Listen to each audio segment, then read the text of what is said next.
You're watching UATV News. My name is Inna Kosinska. Good evening. Not a regular address at the UN General Assembly, but useful for all listeners. This is how President of Ukraine Volodymyr Zelensky called his speech.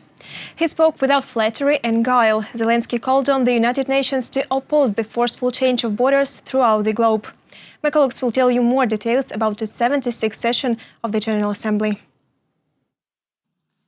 It's time to wake up. With these words, President of Ukraine Volodymyr Zelensky started his speech at the UN General Assembly. He underlined that his speech will be atypical but useful for each listener. Пора прокинутись. Is it time to wake up? I can say without flattery and cunning, Ukraine did it a long time ago. Since then, it hasn't fallen asleep. It didn't fall asleep when it survived the Holodomor. Babi Yar didn't fall asleep when the whole world survived 2 wars. The Holocaust lost 100 million people. This was the price for humanity to realize that all nations, all countries are equal, and all conflicts must be resolved through dialogues, and only through dialogues, not tanks.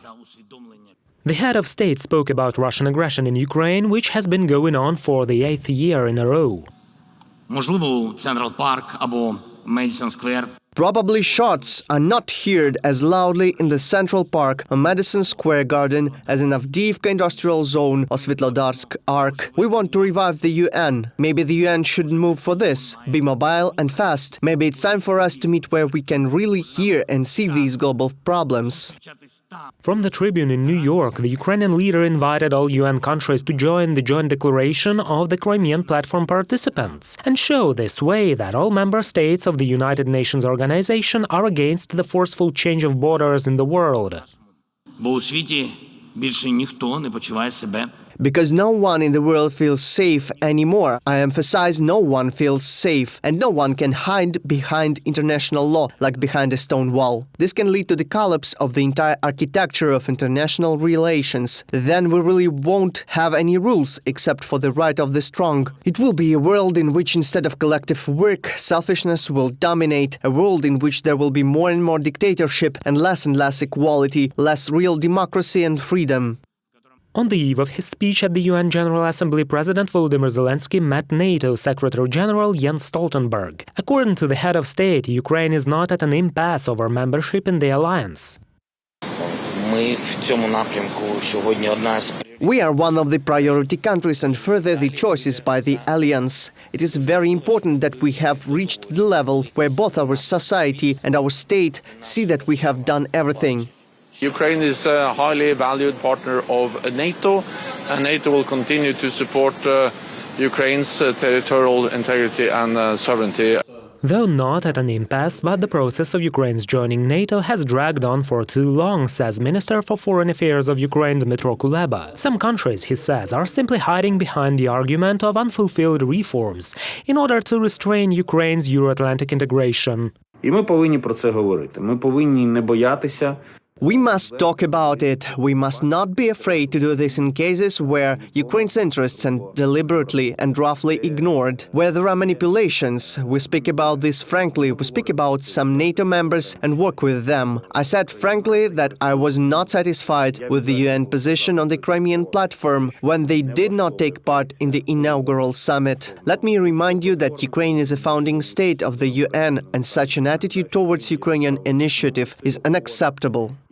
The speech of the President of Ukraine in front of UN delegates was emotional and categorical as much as possible.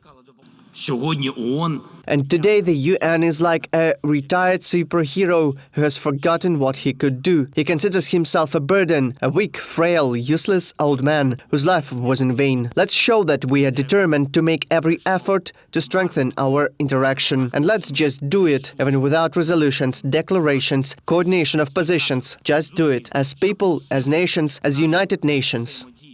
Reported by Vadim Kramer and Natalia Gayevska, UATV News. $600 million. This will be the second tranche of macro-financial assistance to Ukraine from the European Union.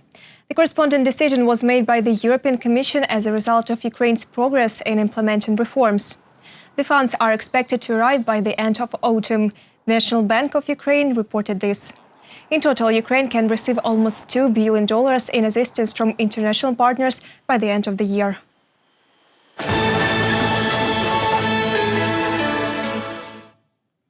The number of ceasefire violations in the territories of Donbas, temporarily uncontrolled by Ukraine, has grown by more than 3.5 times over the past 6 months.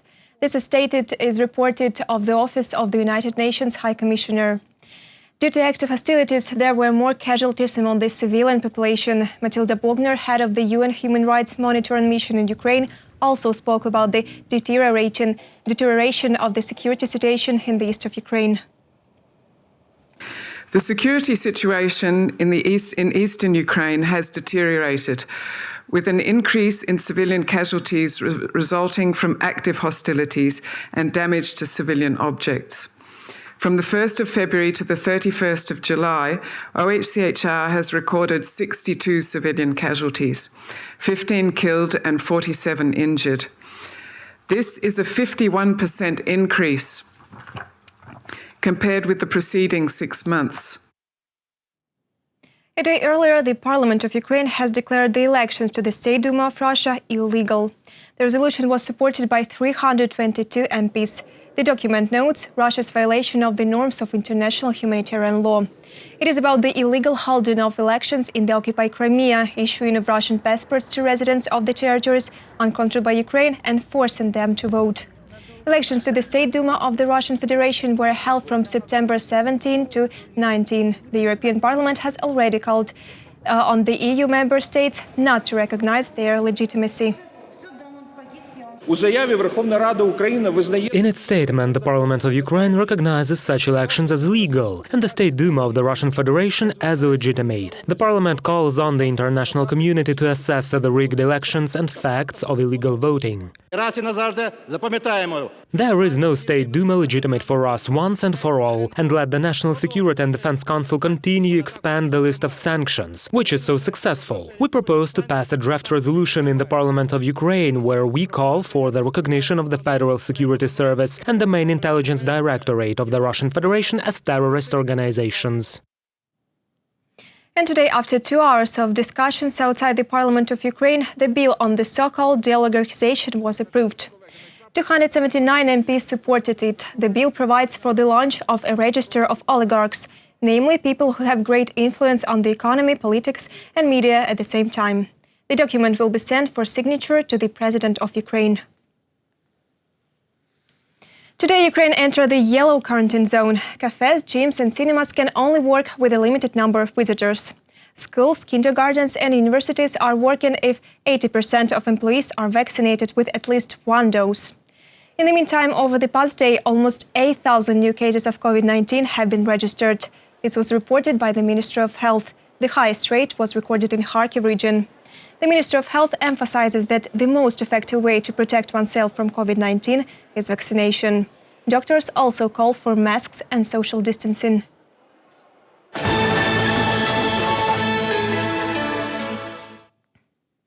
The National Police of Ukraine and the National Guard continue a search for a weapon from which the car of the first assistant to the president was shot. This was stated by Director of Communications of the Ministry of Internal Affairs of Ukraine. He informed details that are already known to law enforcement officers. In particular, a sniper was hiding in the forest and saw an approaching car, identified it and opened fire. Also witnessed mushroom pickers and passengers of the car that was driving behind President's aide's car were interviewed. To remind, yesterday the car of Serhiy Shefir, first assistant to the President of Ukraine, was attacked. His driver was wounded, but Shefir was not injured. 24 shells were found. They were left by the shooter during the assassination attempt on the first assistant to the president. Experts of the Ministry of Internal Affairs believe that shells of a kind are not often found in our country. After all, they were made in Hungary, but the cartridge may have been reassembled in Germany. Detailed ballistic expertise is yet to come, but it is obvious that the ammo chosen by the perpetrator is simple and quite cheap. That is, it was a real assassination attempt, not a staging. The prohibition of Holocaust denial, of aggressive statements against Jews, and the destruction of historical and religious buildings of the Jewish community. The Parliament has passed the draft law on counteraction to anti-Semitism. 8 years have passed since the mass executions in Babi Yar, but Ukraine and the world continue studying the most tragic page in the history of the Jewish people. Ukrainian developers have presented an app that retells the chronology of those events in less than an hour. Details next. 80 years after the tragedy, Ukraine continues investigating the details of the Babi Yar massacre. After all, for us it is a significant and sad page in history. This was emphasized by Ukrainian President Volodymyr Zelensky during a speech at the Holocaust Memorial Museum during his previous visit to Washington, D.C. The people of Ukraine cannot have the germ of anti-Semitism and Nazism at the genetic level. It cannot be in the heart or in the soul of the Ukrainian people who survived Babi Yar on their land. By my decree, I established lifelong state scholarships for Ukrainian citizens who rescued Jews on the territory of Ukraine during the Holocaust in times of World War II, and this is the least the state can do today. This is honored the courage and self-sacrifice of those great people. How to not only honor the memory but also tell about the tragedy to new generations, modern researchers and journalists pondered. That is how a special application appeared. 55 minutes of walking along Babi Yar to the sounds of stories of those shot and those who managed to escape it. In 41st, Jews, Roma, Ukrainians and prisoners of war. The creators of the Babi Yar application proposed to study the chronology of events during the occupation of Kyiv by the Nazis in the format of a digital audio performance.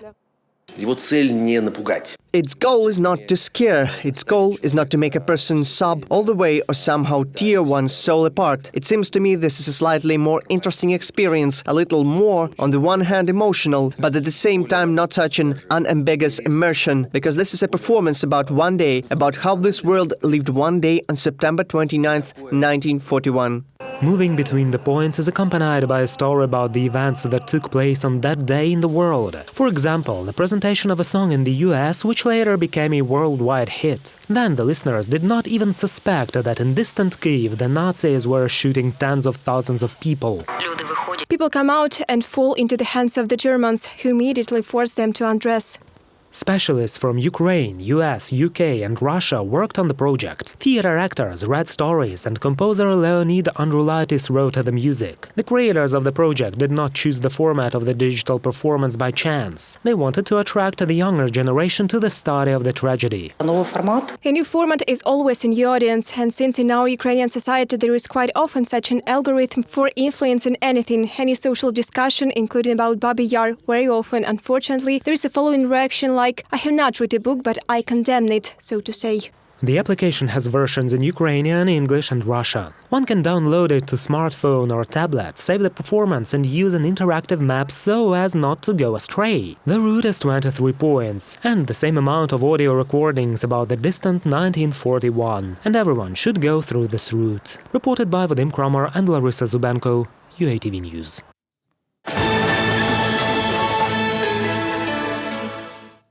Participants of the 2021 Cultural Diplomacy Forum met in Kyiv to discuss modern approaches to the presentation of the country on the international arena. At present, Ukraine is actively working to popularize its brand. Cultural diplomacy is not only intended to popularize the country, it is also an effective tool for solving global problems, such as misinformation, gender inequality, and the coronavirus pandemic.